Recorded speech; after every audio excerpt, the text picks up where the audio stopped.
ಯಾವುದೇ ಕಾರಣಕ್ಕೂ 1 ಇಂಚ್ ಭೂಮಿಯನ್ನು ಕೊಡಬೇಡಿ. ಇಲ್ಲ ರೈತರಿಗೆ ಏನು ಯಾರು ಕೊಡಕ್ಕಾಗದೇ ಇಲ್ಲ.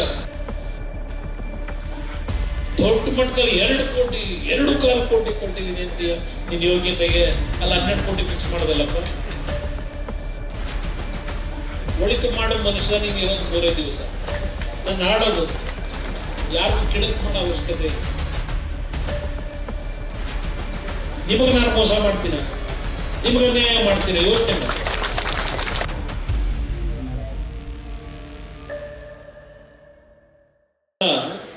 ಅಪಮಾರ್ಗದ ಕೆಲಸಗಳನ್ನು ಮಾಡ್ಲಿಕ್ಕೆ ಹೋಗಿಲ್ಲ. ಅದರಿಂದ ಇವತ್ತೇನು ನೀವು ಇಷ್ಟು ಹೋರಾಟ ಮಾಡಿದ್ದೀರಿ, ನನಗೆ ಭಗವಂತನ ಮೇಲೆ ನಂಬಿಕೆ ಇದೆ. ನಿಮ್ಮ ಹೋರಾಟಕ್ಕೆ ಜಯ ದೊರಕ್ತದೆ. ಯಾವುದೇ ಕಾರಣಕ್ಕೂ 1 ಇಂಚ್ ಭೂಮಿಯನ್ನು ಕೊಡಬೇಡಿ. ಕೆಲವರು ಹೇಳಿದ್ರಲ್ಲ, ಈಗ ಆಯ್ತು ನಿಮ್ಗೆ 2 ಕೋಟಿ ಬಂತು ಅಂತಲೇ ಇಟ್ಕೊಳ್ಳಿ 1 ಎಕರೆಗೆ. ಆ ದುಡ್ಡನ್ನ ತಗೊಂಡೋಗಿ ಆಯ್ತು ನಿಮ್ಮ ಮಕ್ಕಳು ಬುದ್ಧಿವಂತಿಕೆಯಿಂದ ಬ್ಯಾಂಕಲ್ಲೇ ಇಟ್ಟರು ಅಂತ ಇಟ್ಕೊಳ್ಳಿ. 10 ವರ್ಷಕ್ಕೆ ಬ್ಯಾಂಕ್ ನಲ್ಲಿ ಇಟ್ಟಿದ್ದಕ್ಕೆ ಇಂಟ್ರೆಸ್ಟ್ ನಿಮ್ಗೆ ಎಷ್ಟು ಸಿಗ್ಬೋದು? ಒಂದು 50 ಲಕ್ಷ ಸಿಗ್ಬೋದಾ? 2.5 ಲಕ್ಷ ಆಗ್ಬೋದು ಅದ್ರ ವ್ಯಾಲ್ಯೂ. 2 ಕೋಟಿ ದುಡ್ಡು ಎಫ್ಡಿಲಿ ಇಟ್ರೆ ಅದನ್ನ ಮನೇಲಿ 4 ಜನ ಮಕ್ಳಿಗೆ 4 ಜನ ಹಂಚ್ಕೊಂಡು ಹೋದ್ರೆ 2 ವರ್ಷದಲ್ಲೋ 1 ವರ್ಷದಲ್ಲೋ ಸಂಪೂರ್ಣವಾಗಿ ನಿಲ್ಲಿಸಿ ಮುಗಿದು ಆಮೇಲೆ ತಂದೆ ತಾಯಿ ಎದುರಕ್ಕೆ ಬರಬೇಕು. ಇಲ್ಲಿ 2.5 ಕೋಟಿ ನೀವು 10 ವರ್ಷ ಬ್ಯಾಂಕಲ್ಲಿ ಇಟ್ಟರು ಬಂದ್ರೆ, ಅದೇ 10 ವರ್ಷ ನಿಮ್ ಭೂಮಿ ನಿಮ್ ಕೈಲೇ ಇಟ್ಕೊಂಡ್ರೆ ಅದೆಷ್ಟು ಕೋಟಿ ಆಗ್ಬೋದು?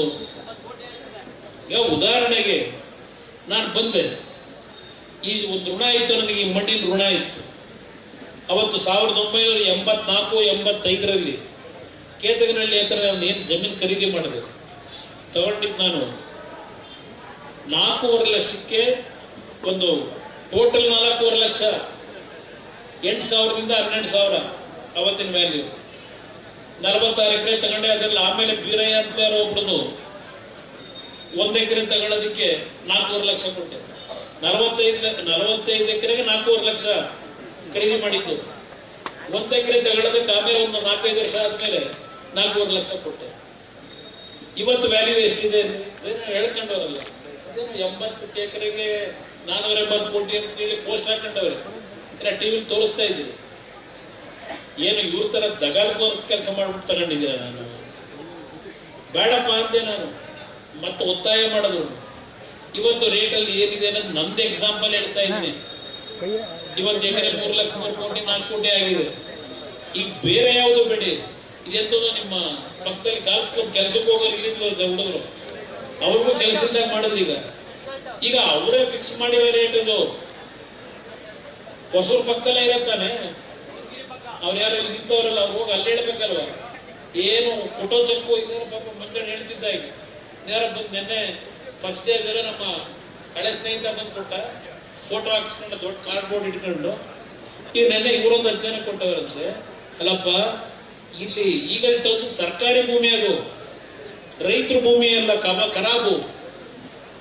12 ಕೋಟಿ ಫಿಕ್ಸ್ ಮಾಡಿದೆಯಲ್ಲಪ್ಪ ಅಲ್ಲಿ. ಇಲ್ಲ ರೈತರಿಗೆ ಏನು ಯಾರು ಕೊಡಕ್ಕಾಗದೇ ಇಲ್ಲ. ದೊಡ್ಡ ಮಟ್ಟದಲ್ಲಿ 2 ಕೋಟಿ 2.25 ಕೋಟಿ ಕೊಟ್ಟಿದ್ದೀನಿ ಅಂತೀಯ ನಿನ್ನ ಯೋಗ್ಯತೆಗೆ. ಅಲ್ಲ 12 ಕೋಟಿ ಫಿಕ್ಸ್ ಮಾಡೋದಲ್ಲಪ್ಪ. ಇಲ್ಲೇ ಹೆಜ್ಜೆ ಕಾಲ್ನಡಿಗೆ ಹೋಗ್ಬೋದೇವೆ ಅಲ್ಲಿ. ಅರ್ಥ ಮಾಡ್ಕೊಳ್ಳಿ, ಭೂಮಿ ದಯವಿಟ್ಟು ಕೊಡಬೇಡಿ. ನಾನು ಮಂಡ್ಯದಲ್ಲಿ ಒಂದು ಕಾರ್ಖಾನೆ ತರಲಿಲ್ಲ ಅಂತ ಹೇಳಿ ನನ್ನ ಮೇಲೆ ಅಪಾದನೆ ಮಾಡ್ತಾರೆ.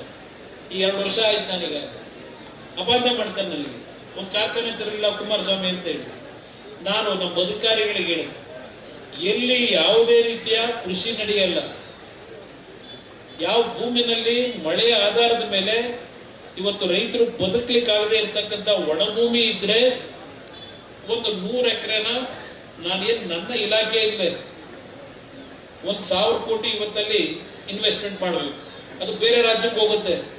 ನಾನು ನಮ್ಮ ರಾಜ್ಯದಲ್ಲಿ ನನಗೆ ಮತ ಕೊಟ್ಟಂತ ಈ ಭಾಗದ ಜನಕ್ಕೆ ಹಿಂಸೆಗೋಸ್ಕರವಾಗಿ ಒಂದು ಕಾರ್ಖಾನೆ ತರೋಣ ಅಂತ ಹೇಳಿ ನಾನು ಎಲ್ಲೂ ಸಹ ಫಲವತ್ತಾದ ಭೂಮಿಯನ್ನ ಇವತ್ತು ಭೂಸ್ವಾಧೀನ ಮಾಡಿ ಅಂತ ಹೇಳಿ ಅಲ್ಲಿಯ ಜಿಲ್ಲಾಧಿಕಾರಿ ಮೇಲೆ ಒತ್ತಡ ಹಾಕಿಲ್ಲ.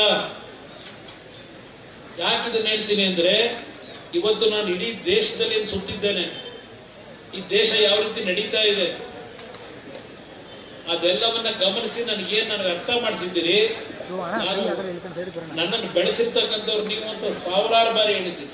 ರಾಜ್ಯದ ಯಾವ ಮೂಲೆ ಹೋದ್ರು ಹೇಳಿದ್ದಾರೆ. ರಾಮನಗರ ಜಿಲ್ಲೆ ನಾನು ಭೂಮಿಗೆ ಹೋಗೋವರೆಗೂ ಮರೆಯೋಣ. ಒಂದು ಹಾಡೇ ಇದೆ, ನಾವು ಬಹಳ ಅಚ್ಚುಮೆಚ್ಚಿನ ಹಾಡು. ಒಳಿತು ಮಾಡೋ ಮನುಷ್ಯ ನೀನು ಇರೋದು 3 ದಿವಸ. ನನ್ನ ಹಾಡೋದು ಯಾರಿಗೂ ಕೆಡಕು ಮಾಡೋ ಅವಶ್ಯಕತೆ ಇದೆ. ಅದರಿಂದ ಇಲ್ಲಿ ಯಾರಿಗೋಸ್ಕರ ಮಾಡ್ತೀರಿ ಅಂತ ಜಾತಿಗೆ ಟೌನ್ಶಿಪ್ ಇಲ್ಲ. ಮೊದಲು ಬೆಂಗಳೂರು ಸರಿ ಮಾಡಿ. ಬೆಂಗಳೂರಿನಲ್ಲಿ ಕೆಲವು ಭಾಗದಲ್ಲಿ ಪ್ರಾಣಿಗಳು ಬದುಕಲಿಕ್ಕಾಗಲ್ಲ, ಆ ರೀತಿ ಬದುಕ್ತಾ ಇದ್ದಾರೆ.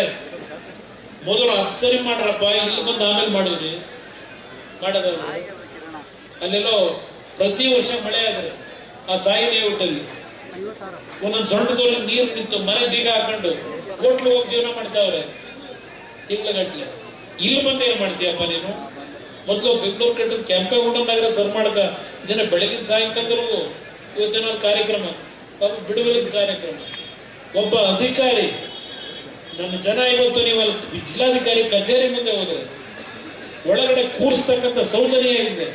ಗೇಟಿಂದ ಆಚೆ ಪೊಲೀಸ್ನವ್ರನ್ನ ಬಿಟ್ಟು ನಿಮ್ಮಿಂದ ಅರ್ಜಿ ತಗೊಳ್ಳೋದು.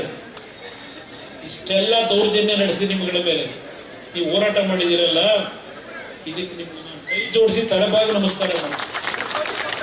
4,500 ಕುಟುಂಬದಲ್ಲಿ ಅರ್ಜಿ ಕೊಟ್ಟಿದ್ದೀನಿ, ತಕರಾರು ಅರ್ಜಿ. ಇವತ್ತಿನವರೆಗೆ ಒಬ್ಬರಿಗೆ ಏನಾದರೂ ಇವತ್ತು ರಿಪ್ಲೈ ಕೊಟ್ಟಿದ್ದಾರೆ ನಿಮಗೆ? ಜಿಲ್ಲಾಧಿಕಾರಿ ಕಚೇರಿಯಿಂದ ನಿಮ್ಗೇನಾದ್ರು ಒಬ್ಬರಿಗೆ ನೀವು ಕೊಟ್ಟಿರ್ತ ಅರ್ಜಿ ಮೇಲೆ ನಿಮ್ಗೇನಾದ್ರೂ ಮತ್ತೆ ರಿಸೈನ್ ಕೊಟ್ಟಿದ್ದಾರ? ಕೊಟ್ಟಿಲ್ಲ. ಇಲ್ಲಿವರೆಗೆ ಇದೆಲ್ಲ ಮಾಹಿತಿ ತಗೊಂಡಿದ್ದೀನಿ. ನಾನು ಒಂದು ಹೇಳ್ತಕ್ಕಂಥದ್ದು, ಇದು ಅಂತಿಮವಾಗಿ ಈ ಸರ್ಕಾರ ಬಂಡತನದಲ್ಲೇ ನಡ್ಕೊಂಡ್ರೆ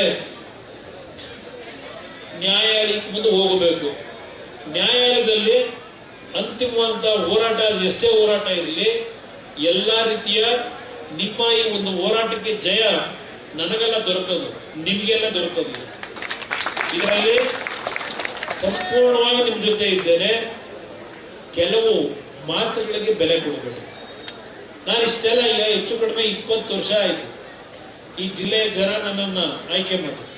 ನಾನು ಒಂದು ಬಾರಿ ಮಾತ್ರ ಹಳ್ಳಿ ಮೇಲೆ ಬಂದೆ ಓಟ್ ಕೇಳಲಿಕ್ಕೆ. ಇನ್ನು ಎಲ್ಲಾ ಚುನಾವಣೆಯಲ್ಲಿ ಅರ್ಜಿ ಹಾಕ್ಬಿಟ್ಟು ನಾನು ಬೇರೆ ರಾಜ್ಯದ ಬೇರೆ ಭಾಗದಲ್ಲಿ ಕೆಲಸಕ್ಕೆ ಹೋದ ಪಕ್ಷದ ಸಂಘಟನೆಗೆ. ಒಂದು ದಿವಸ ನೀವು ಓಟ್ ಹಾಕ್ಬೇಕಾದ್ರೆ ನನಗೆ ಹಳ್ಳಿಗೆ ಬಂದು ಹೋಗುವಂತ ಕರೀಲಿಲ್ಲ ನೀವು. ನಿಮಗೆ ನಾನು ಮೋಸ ಮಾಡ್ತೀನ? ನಿಮಗೆ ಅನ್ಯಾಯ ಮಾಡ್ತೀನಿ? ಯೋಚನೆ ಮಾಡಿ. ಒಂದು ದಿವಸ ಮತ ಕೇಳಕ್ ಬರಲಿಲ್ಲ, ನಾನು ಮತ ಹಾಕಿದ್ರಿ. ಅದರಿಂದ ನಿಮ್ಮ ಹೋರಾಟ ಭದ್ರವಾಗಿದೆ. ನಾನು ನೀವು ಮೊದಲು ತೋಟಕ್ಕೆ ಬಂದಿವಷ್ಟೇ ಹೇಳಿದೆ, ನೀವೆಲ್ಲರೂ ಒಗ್ಗಟ್ಟಾಗಿದ್ರೆ ನಿಮ್ ಪರವಾಗಿ ಧ್ವನಿಯಾಗಿ ನಿಲ್ತೀನಿ. ನೀವು ಒಗ್ಗಟ್ಟಾಗದೇ ಇದ್ರೆ, ನೀವು ಮತ್ತೆಲ್ಲ ಡಿವೈಡ್ ಆದ್ರೆ ನಾನು ಹೋರಾಟ ಮಾಡೋ ಉಪಯೋಗ ಬರಲ್ಲ ಅನ್ನೋದು ಹೇಳಿದೆ. ಆದ್ರೆ ಅವತ್ತು ನೀವೇನು ನನ್ನ ತೋಟದಲ್ಲಿ ಬಂದು ಹೇಳಿದ್ರಿ, ಅದೇ ರೀತಿಯಲ್ಲಿ ನೀವು ಅತ್ಯಂತ ಕಠಿಣವಾದಂತೆ ನಿರ್ಧಾರ ಮಾಡಿ, ಯಾವುದೇ ಆಮಿಷಗಳಿಗೆ ಒಳಗಾಗದೆ ಇವತ್ತಿಷ್ಟೆಲ್ಲ ನೋವು ಅನುಭವಿಸಿದ್ದೀರಿ. ನಿಮ್ಮ ಕುಟುಂಬಕ್ಕೆ ಮುಂದಿನ ದಿನಗಳು ಒಳ್ಳೆಯ ಶ್ರೇಯಸ್ಸನ್ನ ಭಗವಂತ ಕೊಡ್ತಾನೆ. ನಿಮ್ಮ ಹೋರಾಟ ಮುಂದುವರಿಲಿ. ಕಾನೂನಿನ ಹೋರಾಟ ನಾವು ಮುಂದುವರಿಸ್ತೀವಿ. ನಿಮ್ಮ ಪರವಾಗಿ ನಿಮ್ಮೆಲ್ಲರಿಗೂ ಭಗವಂತ ಒಳ್ಳೇದು ಮಾಡಿ.